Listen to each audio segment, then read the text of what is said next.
Everybody, happy Monday. Today I'm going to give an update on what's going on with the Restaurants Act as well as other supports for restaurant owners and talking about what it's like and what the dignity for restaurant owners in this age in 2020. What are the challenges and what are the opportunities? I don't know if it's all completely negative, but it's definitely a challenge. So I'm going to read some articles and give some updates. Yelp's report, they have just launched a new report, the Back to School report, so they kind of give some ideas of what's going on in the restaurant industry with back to school in mind, specifically around college towns that rely heavily, that their economy relies heavily on the students and the staff and the faculty being there on campus in the town to support those businesses. Hope everybody had a good weekend. I did. I went camping. Anybody do anything cool? I went camping about 2 hours north of here. Nice spot. Kind of a hidden, cozy little spot. And got some sun. Ate some good food. What did I have? Oh, I had some steak. I had 2 steak dinners this weekend. But, I guess we all deserve some spoiled treatment. Okay, so yeah, every Monday I like to talk about hospitality and the dignity of the industry. And I've spoken a lot on the staff and the supply chain. Last week I talked about agriculture workers and some of the hardships that they're dealing with, especially in California with all of the wildfires. But I'm not going to talk about that too much today. What I'm going to talk about are the business owners, and it's relevant for me. I don't own a restaurant business. I do support and work with. Oh, Eric, you never been camping? Oh man, you should come here so we can go camping together. It's an essential essential part of life, I believe, camping. Yeah, you should come here to Vegas and we can go camping together.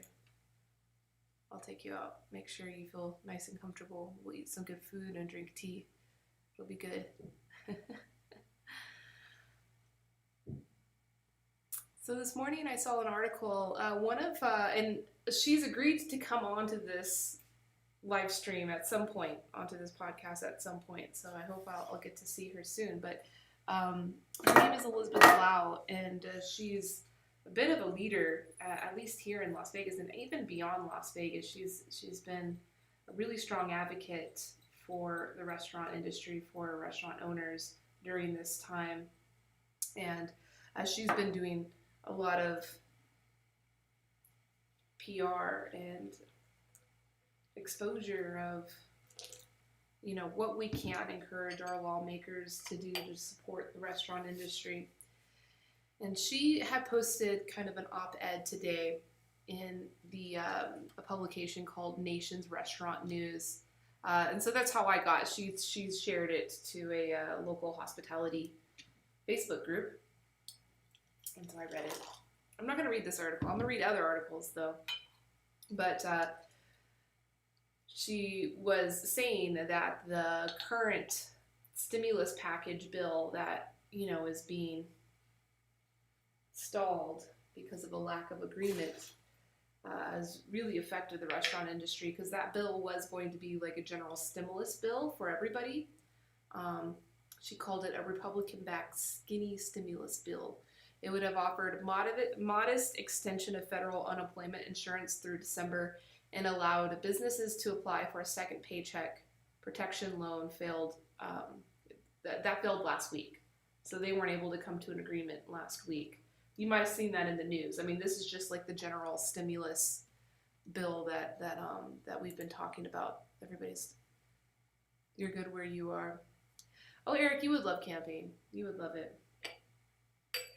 I'll bring out some special like cow tongue meat, and we'll do some, Korean barbecue out in nature. I think you'd like that. And drink tea, of course. No one will complain about that. Today I'm drinking some black tea from Sri Lanka with tea flowers. Nice tea. The flowers don't add too much to the tea as far as like aroma or flavor. It's just like a really slight honeysuckle sweetness that comes into it. Well, this is coming from the Amba Tea Estate in Sri Lanka.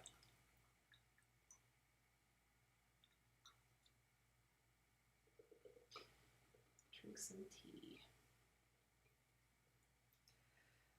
So, the restaurants actually have their own bill. There's a bill, and it actually hasn't had any action since June. Let's see, actions. There's been 6 actions on this bill. This is HR 7197. It's currently being voted on in Congress. And the last action was that it was introduced on June 15th, 2020. Oh, you're saying add some lotus petals to this tea? It could be good. It could be good. What do you think? Look at that color. Oh my goodness. Beautiful. Beautiful color. I'm going to enjoy it. Eric, I wish I had a cup to share with you, but next time. I hope you're enjoying your day where you are. I know you're definitely not camping. Oh man, that's so good. So yeah, the bill was introduced into the House, and I'll go into more detail about what's exactly in the bill. But so that one's kind of like just cooking on the back burner, hasn't even been touched. I do know the sponsors of it. Oh, there's 194 co-sponsors on it. So there's support. There's definitely support. Let's see the latest one to come on board.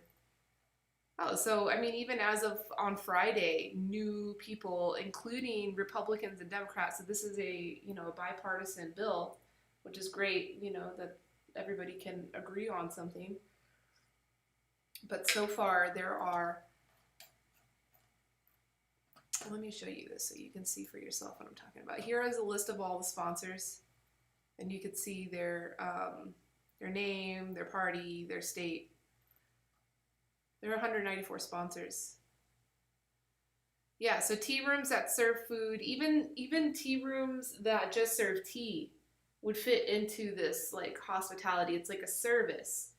I mean, I would think even Eric, what you were describing that you were involved with could be considered also a hospitality business, because you're inviting guests in, you're serving them. Even if you're just doing retail, especially if you're like hand packing your retail packs, there's definitely a service element to that. So yeah, but of course the restaurant industry, which includes all of hospitality, is just struggling dearly right now. One part from the actual orders of shutdown, not allowing indoor dining, not allowing for smart reason. I have where I am here in Clark County in Nevada State, I could be opened. And I even had my health inspector had come here. I'm going to put on the summary here so you can read this if you are feeling so inclined. The health inspector came in, and he was like, oh, okay, you're all ready for COVID. Maybe you can just, you can set up some tables this way and that way and you can be open. I'm like, hey man, I'm not even thinking about that. There's a tea house out of, where are they at? Minneapolis? No, I don't think so. I forget, somewhere in that area. And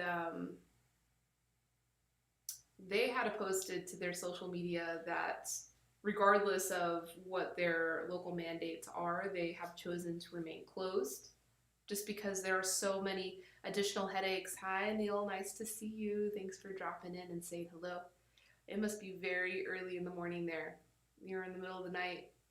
woke up from your sleep, wanted to have some tea time. That's cool. I'm into that. So I lost my track of thought there. Oh yeah. So this tea shop posted their social media that they were just going to remain closed indefinitely until everything blows over, because there's just, even though you could be open and you could take those extra precautions, if you're a very small business and you don't have the extra staff, you don't have the extra time to sanitize all of your surfaces and regularly keep things up, and be responsible with your guests coming in. And then even if you are putting in all those precautions, is it really worth it? Like the revenue, or the business exchange, is it worth it for the additional risk and just anxiety that you may have of being open, especially with the recent CDC report that stated, I'm going to get the numbers right, let me pull that report up, but there was a CDC report that said that restaurants have been determined to, indoor dining have been determined to be a big spreader of COVID.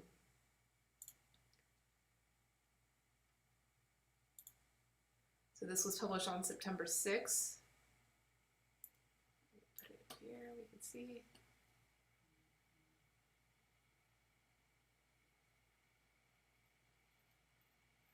Oh, this is just the guidelines. But there was an actual study. And we all know the studies aren't exact. I mean, but look how many, like I keep scrolling down, you could see all of the extra stuff that you have to deal with, daily checklists for managers of bars and restaurants. Like, there's just so much extra work that has to go into having your restaurant open right now. And if you're a very small operation, it may be hard to set all of this stuff up.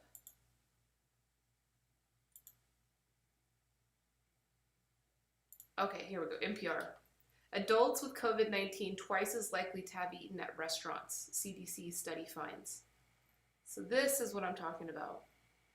And this is not good news for restaurant owners. Of course not. I mean,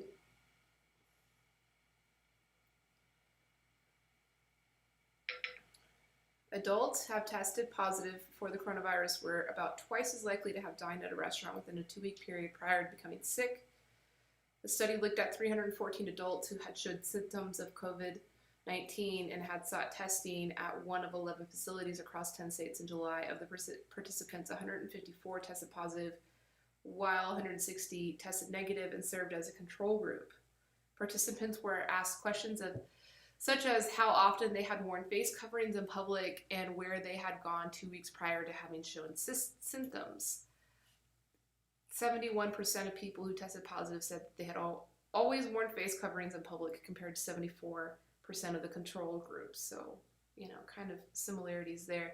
The study found that both positive and negative cases reported going to gyms, hair salons, shops, and in-home group gatherings at about the same rate. But the positive cases were about twice as likely to report dining out at restaurants within the 14-day period before feeling sick. So there you have it. Not great news. Of course, like I said, this is it's a limited study, 314 adults. That sample size is not, the best to be basing such an overarching, dangerous statement about the pandemic. And there could be other factors too. People that were more likely to dine out may be more likely to have other behaviors, and those other behaviors may have been what's serving as the spreading event. Who knows? But all I know is that this article went pretty viral.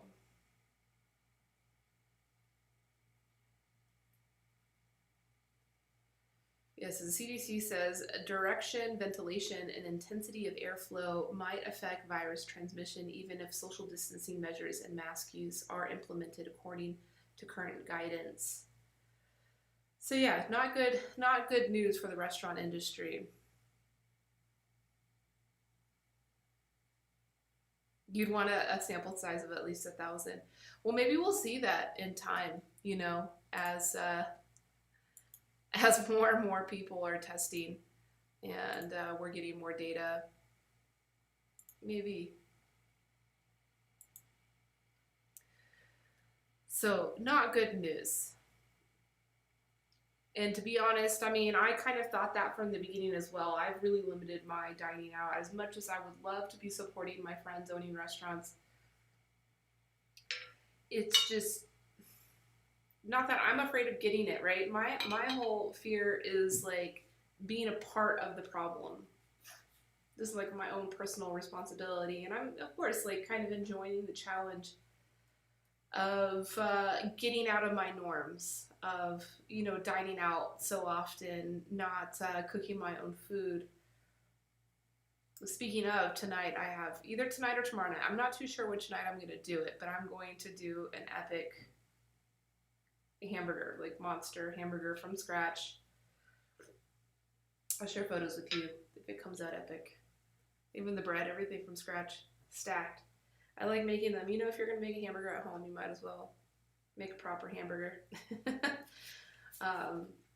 So yeah, I've been enjoying that challenge. Not everybody has been, but when you get information like this coming out from the CDC or NPR, whatever media channel we're reading, even if we don't deeply read it or not, a headline alone of 50% of people that tested positive said they were dining out is going to scare a lot of people from dining out and affecting business. So speaking of, oh, Anil, thank you for being here. Thanks for joining our company. We're just trying to find hope, Happiness is better than unhappiness. So it's hard, though, to challenge right now. We don't talk about all the happiest things at the moment, but I feel like there can be happiness found in putting in the work. So, especially when you hear the gratitude from others about the work you're putting in. So, Anil, thank you so much for being a part of this process. Okay, so now I'm going to move on. Before I go into details of the bill and what restaurant owners are seeking, or as a solution, or thinking is a solution for the problems, I just want to give an update from Yelp. Their September report, which I've gone over these reports with you in the past. They're very educational. This is their local economic impact report. It's the back to school edition. So interesting how back to school is like this taking a whole new meaning this year.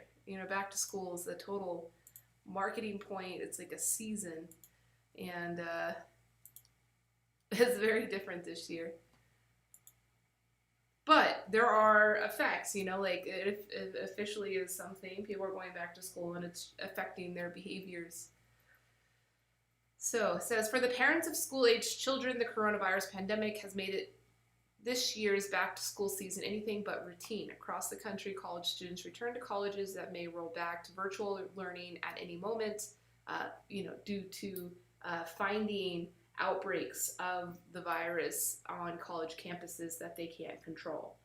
So we may be seeing a lot of these schools closing after they've already opened to allowed the students in. Business owners continue to stay nimble amid changing guidelines and local outbreaks, and parents navigate managing at-school learning, at-home school learning environments for their children and their own work schedules. Comparing March through July 2020 to the same time period a year earlier, we found mentions of homeschooling are up 144% in reviews and 172% in searches, indicating a consumer demand for resources connected to children learning at home as parents look to supplement hybrid and virtual learning efforts from school districts. In searches, homeschooling mentions have remained very high throughout the pandemic, peaking in July and on Yelp. Huh. Well, that's interesting. That's kind of cool to see. Actually, I would love to see some business owners becoming creative and taking advantage of that trend, right? So we already saw a trend of chefs, restaurant owners having like cook along at home packages for families. Here in Las Vegas, there's a company called Secret Burger, Jolene. Another person I should have come on here and chat with me as a podcast. They usually do pop-up special dinner events that are ticketed, and they sell tickets on their website. And these are in-person pop-up dinners. But with COVID, they've stopped doing the in-person events and do like cook-at-home kits. And so maybe that there could be an opportunity, since there is such a big increase in consumers searching for child relevant education activities to supplement what's going on with their homeschooling. Chefs could make kids classes. I haven't seen that yet. All of the classes that I've seen have all been for adults. Adult entertainment. Cook along with your favorite chef in town. Make your favorite dish from their menu. I don't know if children would be necessarily excited about that. You know what children would be excited about would be busting the myths of viral cooking videos or like TikTok videos. So that's kind of a big thing. Cooking videos have become very big on YouTube and TikTok, and there's a lot of lies going on in these videos.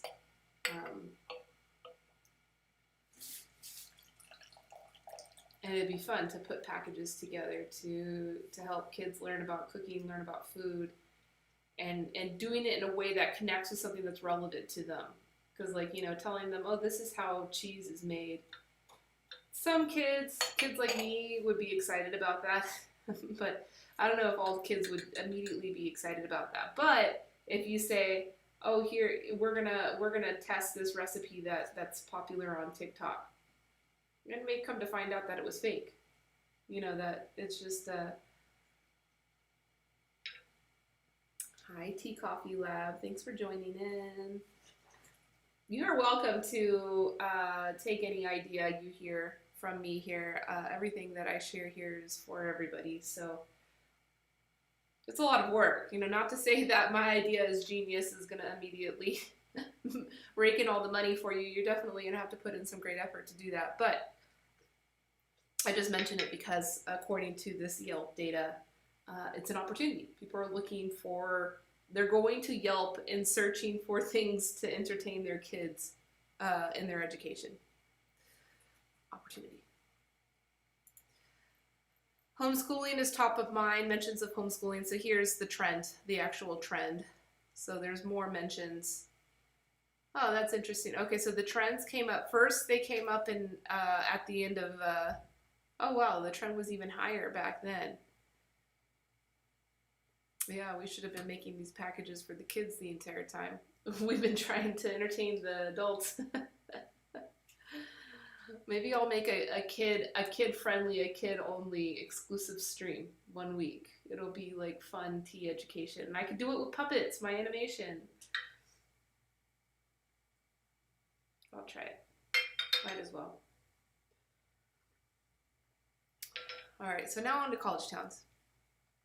College towns have been disproportionately impacted by COVID-19, but are bouncing back, so that's good information. There are many small cities in the U.S. where the local college drives the economic activity in the city, but when students clear out of those college towns months before the businesses in the area had planned for, it can have detrimental effects on the local economy.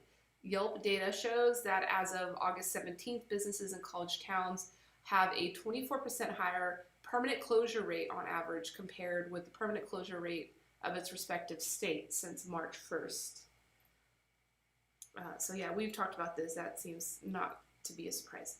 College towns and cities like College Park, Maryland, Berkeley, all these places have been hit particularly hard with 4.4 business permanently closing, respectively. Call them, they don't get burned. That's a good idea, Eric. Cold brew with your kids.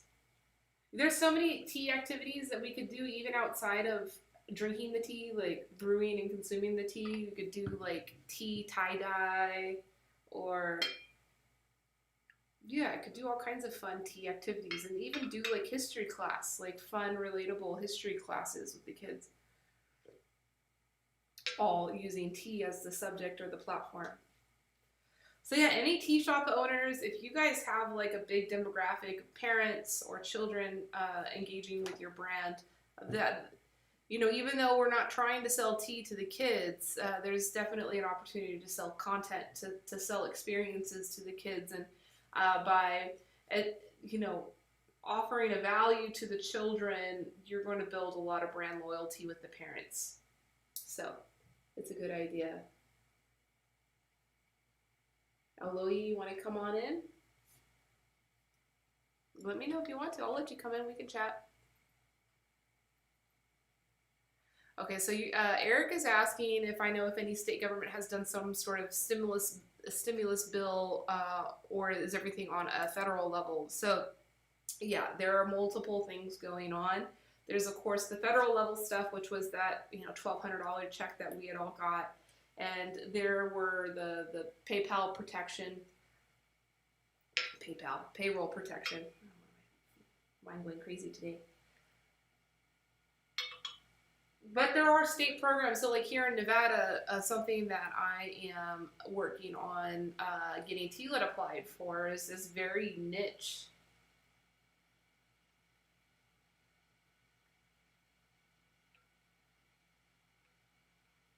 Oh, thank you. Yeah, I like to share information on the tea.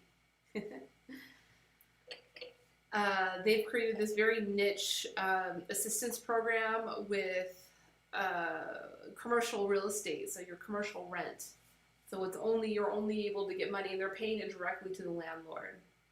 So yeah, they don't want you just collecting all of these financial assistance and then just using it for other things. But that's just a state specific. But I say it's niche because the qualifications seem pretty staunch, and the application process has been pretty cumbersome so far. So I feel like if I just like make it through the application process, and because the qualification standards are so niche, and you know, TLET qualifies, we may have a good chance of getting that support, which would be wonderful. I would very much get a lot of help from that. So yeah, there's all types, and every state is having different types of programs. They're not all the same. And every state is treating their restrictions differently as well. Hey, Mike, good to see you. So some states like New York City, which, you know, was some of the hardest hit by the pandemic, they are currently at a 25% capacity on their indoor dining. So they can only have 25% of the amount of people they would usually, you know, need to have to support the business. So a lot of difficulty in keeping these businesses alive during this time. Eric says, no, sell tea to kids. Let's get them caffeinated. Well, we're not going to get them just caffeinated. We're going to get them theanine too. So, you know, that'll help.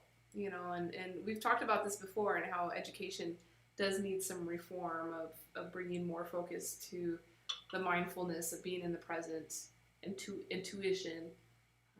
So yeah, if we get them drinking tea with the caffeine and the L-theanine, we'll get them doing that too.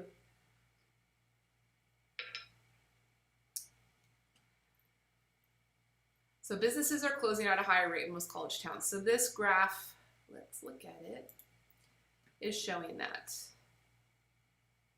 College towns with a higher closure rate than other states.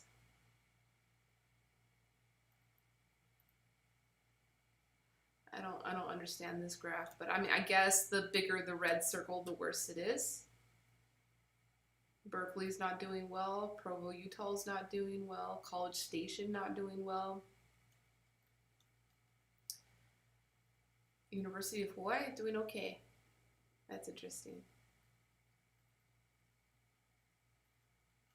With fewer students in these cities, the automotive, restaurant, and beauty industries have been disproportionately impacted, with 29, 22, and 19% more permanent business closures compared with their respective states. However, bars and nightlife were impacted with high closure rates comparably across college towns in their state. While many businesses in college towns are generally used to slower summer season when schools are shut down early and transition to remote learning in March, many students move back home to wait out the pandemic with their families. In fact, according to research from Zillow, a large majority of people who moved home in March and April, approximately 2.2 million, are college and grad school age Gen Zers between 18 and 25 years old. This sudden population reduction in college towns shows a long-term impact on those local economies. Hi, Adam. I don't know if you left already, but cheers. This trend is also reflected in consumer activity in college towns. Compared to their state, year over year, college towns saw a 10% greater drop in consumer interest in April when many students left their towns to return to their home states. Shopping and retail saw a 14% greater drop in consumer interest, followed by restaurants and active, both of which endured an 11% drop in consumer interest relative to their state. Although college towns dropped faster than that of their state, the recovery looks more promising. Data shows that they are currently recovering at a comparable rate. In August, year over year, consumer interest in college towns is down to only 5% less than that in their states. We're also seeing the back to school seasonal pattern and consumer interest emerge amidst the pandemic. Over the past 3 years, college towns show clear back to school seasonal patterns, and on average, state adjusted consumer interest in August rose by 6% in comparison to July. This year, amidst the pandemic, with some students returning to campus, the back to school season in college towns is returning at a similar level, up by 8%. We anticipate further fluctuations in college towns across the country through the end of August and early September, as many students return to college campuses, while many others remain at home for virtual learning. So here are all the towns that are seeing a back to school bump. I guess these are just all the towns that opened their campuses. And then these lines are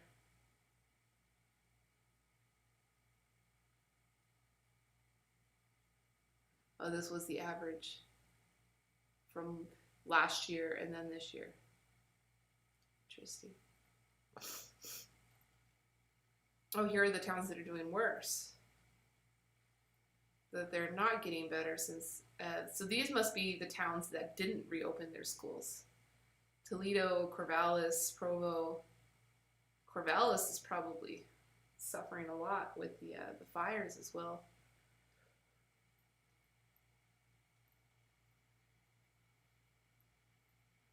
Back to school business shifts as parents navigate new norms. College towns are not all that's been impacted this back to school season. Parents with younger kids at home are adjusting to the uncertainty of the new school year. Yelp data shows the pandemic is afflicting several traditional back to school business models, while other sectors of the local economy are focused on preparing homes to serve as classrooms. Nationally, consumer interests in private tutors and home network installation is up 16 to 19%, showing an increase for businesses that aid home-based education. Interest in these categories is up even more in states like Alabama, Kentucky, and Texas with earlier school starts. Not all businesses are faring well. Interest in school shopping centers and children's clothing was down.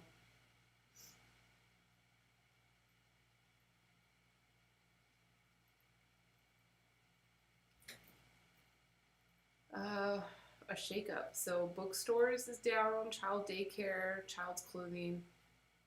Yeah, you can see all the graphs of all the changes over the months. So this is from January to July. Things went up and then kind of got steady.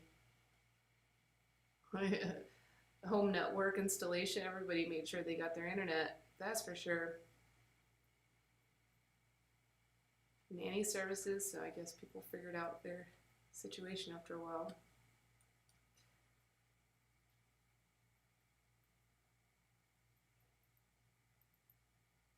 Yeah, these are kind of cool.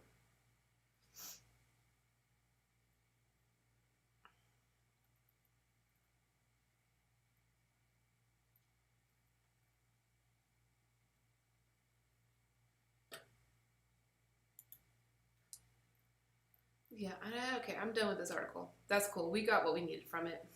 We can move on. I'm gonna drink more tea.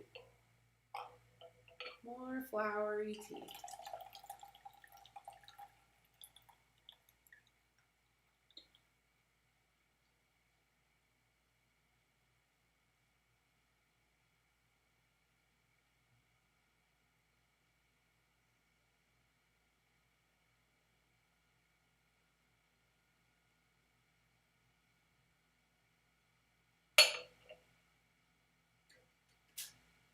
Uh-oh.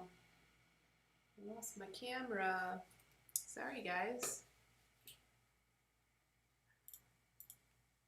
I'll have to get that fixed up for us. So I'll be moving on to this article. If you just give me a second, I'll be back and I'll get the camera back up and running for us.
All right.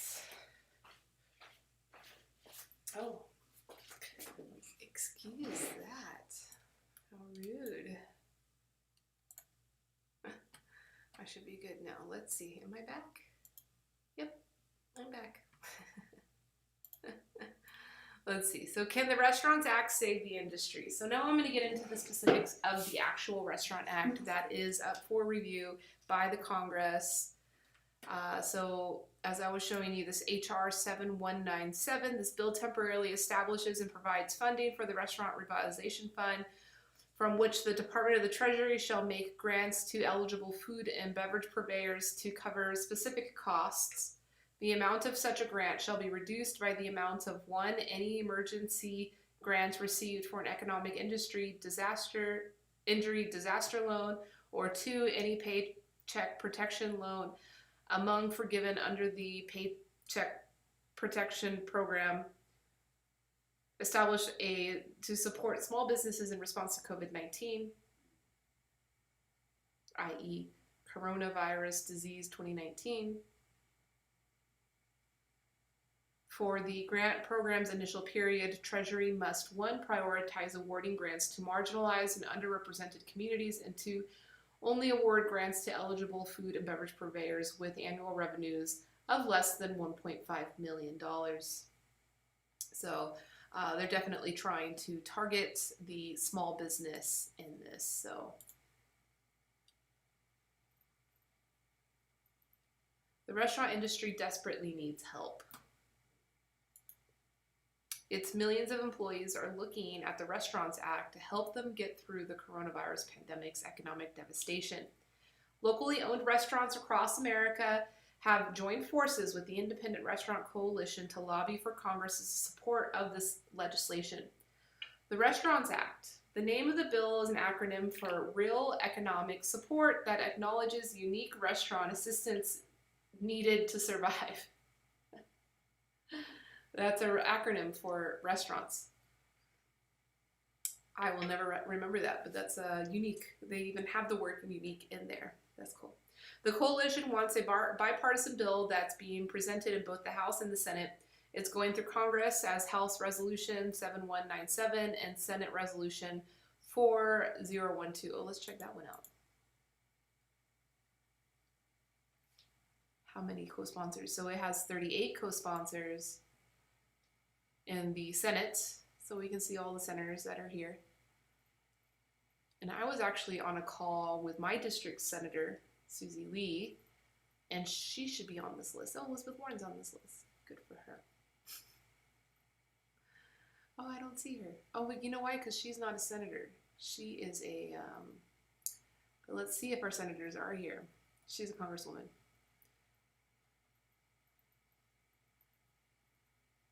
Yeah, we don't, as far as I can see, no Nevada. Oh, yeah, Rosen, Jackie Rosen. Cool. And so what are the actions here? This was probably just introduced to Senate on the 18th of June. So very similar, no action since it's been introduced to both the Congress and the Senate. But I know specifically right now it's being reviewed by Congress, I believe.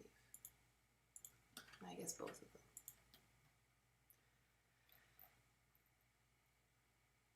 The restaurant industry, as well as its tertiary industries, needs the support to survive. The industry generates $1 trillion annual boost to the U.S. economy. From farmers to fishermen to truck drivers and restaurant owners, it supports tens of millions of employees and their families. The bill proposes a $120 billion forgivable grant program for restaurants, bars, pubs, and caterers to stay open through 2020. The money could cover payroll, mortgage, rents, utilities, and supplies, among other essentials. Again, that's $120 billion. Grants. $120 billion. The Paycheck Protection Program has mostly failed to meet the needs of the independent bars and restaurants hit hard by COVID-19 pandemic. Already, small businesses are closing fast, which could have further devastating effects on supply chains and delivery chains.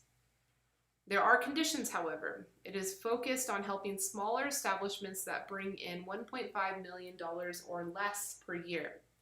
The grant process is a need-based instead of being an open grant system. This would provide a veritable checks and balances component and ensure that restaurants that need help most get it. Places that are publicly traded or part of the big chain with 20 or more business locations under the same name will be exempt from the benefits. The new economic relief program that the bill would bring will expand the eligibility of more businesses to access aid. Along with the flexible access to funds and grants, it will also offer the hardest hit businesses to get some loan forgiveness. Because remember, at this point, a lot of these businesses have taken on loans. You know, they may be low interest loans, but they're still loans. They still have to be paid back. Though restaurants have tried to make the best of the situation, it has been challenging. Limited outdoor seating and takeout service isn't enough to ride out the wave of uncertainty. In California alone, 900,000 restaurant workers have already lost their jobs. The Independent Restaurant Coalition stated that 85% of independent restaurants might permanently close due to COVID-19. Okay, so that's a new number. When I first started doing these series, that number was at 40%. Now we're 85%. The forecast, the prediction of how many businesses will permanently close. This would mean that 16 million people will be out of jobs. It would lead to a domino effect in the entire economy. And the group also stated that this would disproportionately impact people of color and single mothers. So that's the bill. That's what the bill looks like. That's what the Independent Restaurant Coalition is manifesting, how it will help.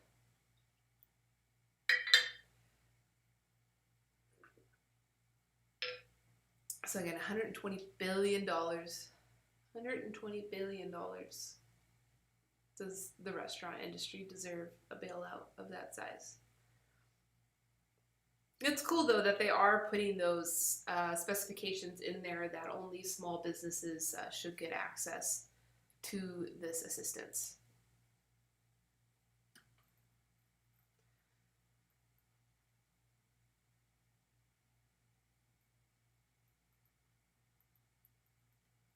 So in this article, it says, if we lose independent restaurants, we start to lose everything from supply chains and delivery chains. The impact is way bigger than restaurants. This is coming from Chris Shepard, chef and owner of the Underbelly Hospitality, which operates a lot of restaurants. It says, when COVID first hit, you had cattle farmers who couldn't sell ribeyes to restaurants, so they added them to ground beef, which led to a leaner grind. Remember when ground beef got up to $6 to $7 a pound? That's going to happen in time if we don't save small restaurants. I don't know. That's a strong statement. Things will adjust.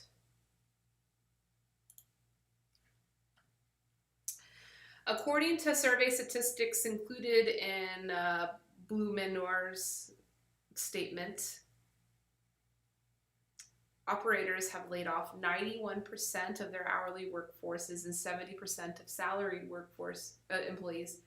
The National Bureau of Economic Research predicts that only 15% of restaurants will survive if the pandemic lasts another 6 months. An Independent Restaurants Coalition reports from June 10 states that compared to 2019, independent restaurant revenues plummeted by over 70% in the last 2 weeks of March 2020, and even now are still 60% lower on average.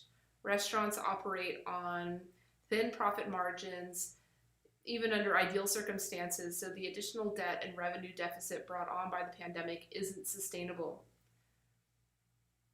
The goal right now is getting the Restaurants Act done fast and getting it done right.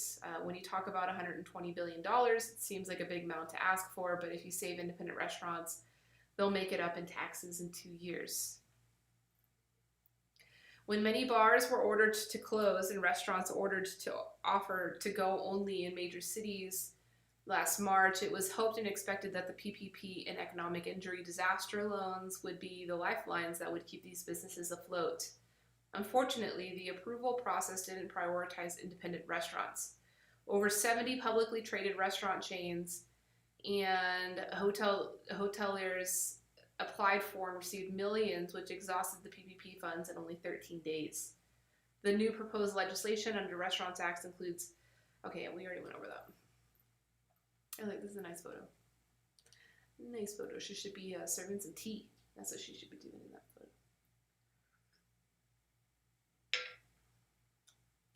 The grants process for the bill helps independents specifically because it's needs-based. So there's a checks and balances. Restaurant stabilization grants would not need to be paid back. Businesses could use the fund to pay employees exclusive of anyone employed who already makes $100,000 a year or more. Health or retirement benefits, mortgage, rent, utilities, maintenance, supplies. The first 14 days of funds would only be made available to restaurants with annual revenues of $1.5 million or less to help ensure availability to local small restaurants, particularly those that are women, veteran, or minority owned. So yeah, that's it. I mean, it goes on.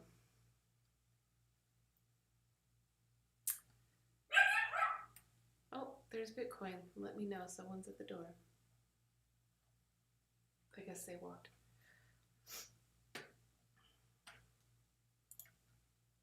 Oh, my camera went out again. I'll have to go fix it. I'll leave you guys to read this stuff if you want.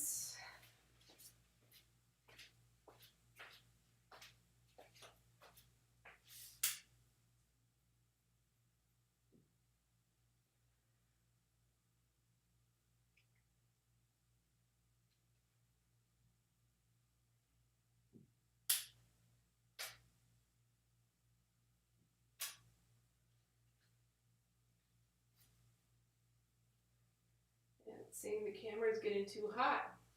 Getting too hot in here.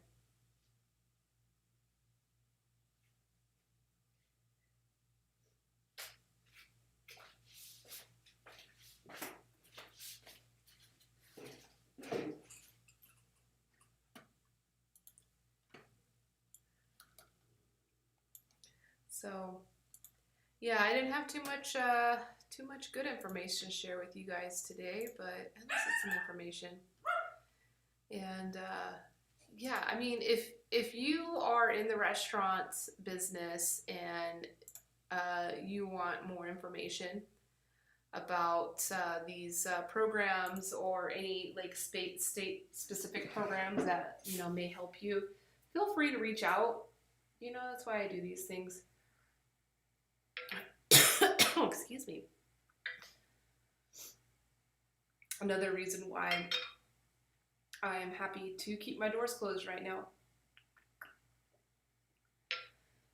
If I get tea going down the wrong pipe and I need a cough, there's no one to worry. It's just me. Oh man.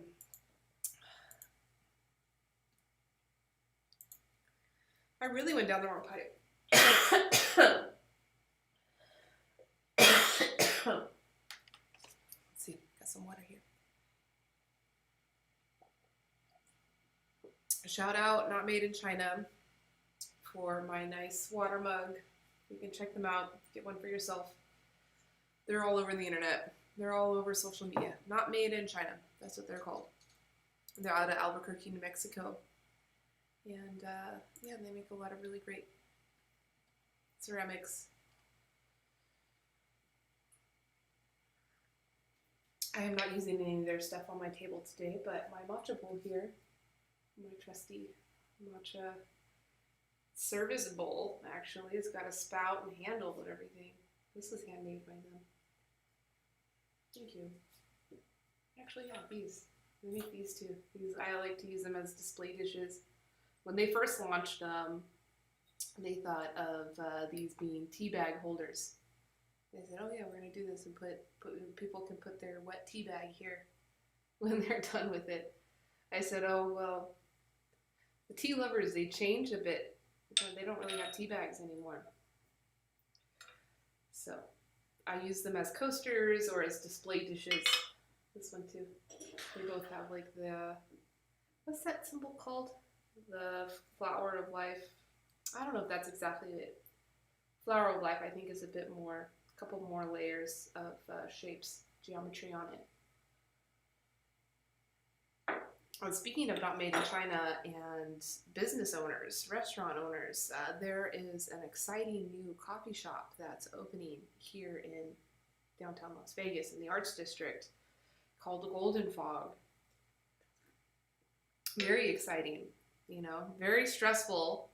They started building and set the intention of building this business prior to the pandemic beginning, but then things happen and they're figuring it out. And so they actually kind of see it as an advantage that they get to start from scratch. And then a lot of this time period that they're building, they had already slated for, like burning through the money before opening. You know what I mean? Like, so when you open a new business, you have to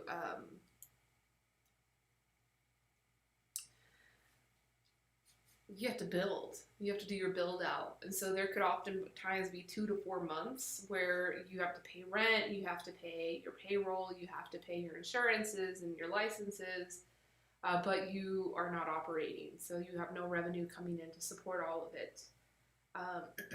So a business that was in the middle of construction and building when the pandemic started was actually already expecting to be going that time without making any money. So that's kind of an advantage. They had already planned for that. And then of course, as they open now, they don't have to retrofit anything to meet the new COVID standards. They can just build anew. And they're going to be opening in a couple of weeks, I believe. Definitely by next month. I think maybe even sooner. I'll be posting it on our social media when they open because they're going to do a really great job with the tea. I'm very excited. And they are ordering their tea wares from Not Made in China. So supporting local craftsmanship as well as good tea. All, direct trade coming from independent farmers around the world. I'm looking forward to it, and I hope that they solve this puzzle of how to stay relevant and stay active during this time when people aren't feeling safe sitting inside of a coffee shop for hours. drinking tea. So I think actually when they're opening with to-go cups only, which is kind of heartbreaking because you want to, even coffee, I prefer enjoying those things out of a ceramic cup. Anytime I go to a coffee shop, I always ask. Right now I cannot, but usually I would ask for the espresso or the latte or whatever I'm ordering to be served in a real ceramic cup versus in the to-go cup, which they usually put it in. So that's exciting. I'm looking forward to them opening. I know that there's several other restaurants. I mean, even here in Vegas, Take It Easy, which is a Colombian coffee shop uh, in Chinatown here in Vegas. They're also serving our tea, doing a lot of cool stuff with the matcha. They just opened recently. It seems as they're doing well. If you want to check them out, it's called Take It Easy. It's right behind where the Golden Tiki is and the long strip in Chinatown. There's actually, we used to be back there. T-Let's warehouse used to be back there, but we had moved. That's like 3 warehouses ago. No, 2 warehouses ago. We were there. Someone, I met up with somebody and they were like, oh yeah, I remember when we came in for your tea class. And this was maybe like 4 years prior. And I was like, wow, that was 5 warehouses ago. I can't believe how many times we've had to up and move. And thank goodness, we've been in this space for a couple of years now, and I expect that we'll continue to be in this space for another, well, we have a lease for another 5 years. So I'm grateful to just be able to stay here. I wish I was able to activate this space more and do a little bit more with it, have our events. Speaking of events, this is just a fun little thing, but on this Saturday is my birthday, and it also is International Talk Like a Pirate Day, and so I am going to be hosting a very fun, virtual, entertaining birthday party. It'll be a pirate party. And so you can get info on our Facebook. I made an event page on our Facebook for that event, so you can RSVP and get the info of how to participate. I mean, the link is just bit.ly/birthday party. There's 3 R's in it. So I made 1 too many R's. Yeah, if you go to that link, it'll take you to the space, the virtual space where this party will be hosted. So that'll be Saturday at 7 p.m. Pacific. I'll be streaming from here. I'll have a couple of musicians in, and we'll be streaming some fun music. We'll be streaming some other fun music, and I want all my friends and family to come together and have some fun, have some nice conversations, drink some tea if they want to, drink some wine, drink some beer, whatever they want to drink some grog.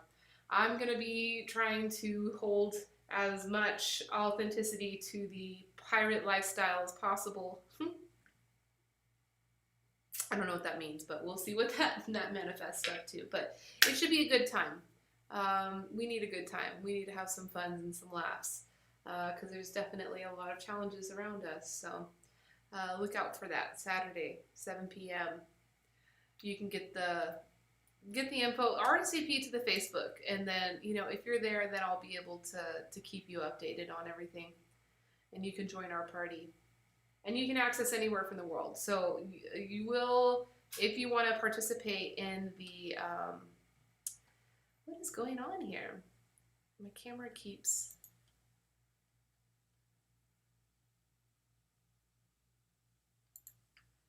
I'm just going to have to go with the camera here. Hi guys. I'm going to have to fix that, figure out what's causing my other camera to go out so much.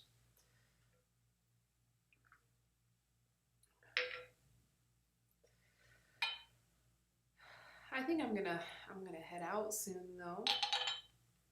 Seems I've gone over all this information. No one has questions. No one's really here now anyway, too, so I think it's a sign I gotta go. I do have someone.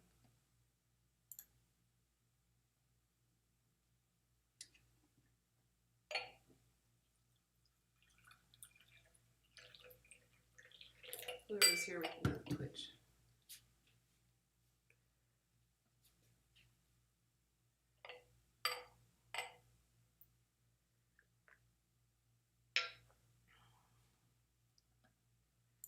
This guy's been playing nice music.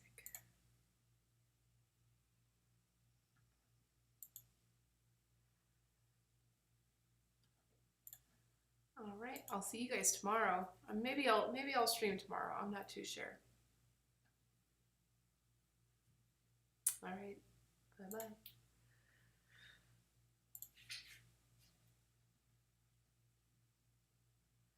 All right, guys, but definitely Wednesday. I'll be back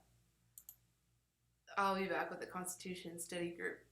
If you guys have any ideas or things that you want me to cover in that, please message me. You can just direct message TLET through the channel you're watching right now, or just email info@tlet.com. I'd love to address any topics or issues that you guys have an interest in. But with that, I hope you guys have a great night. Enjoy your Monday night, and I'll be seeing you.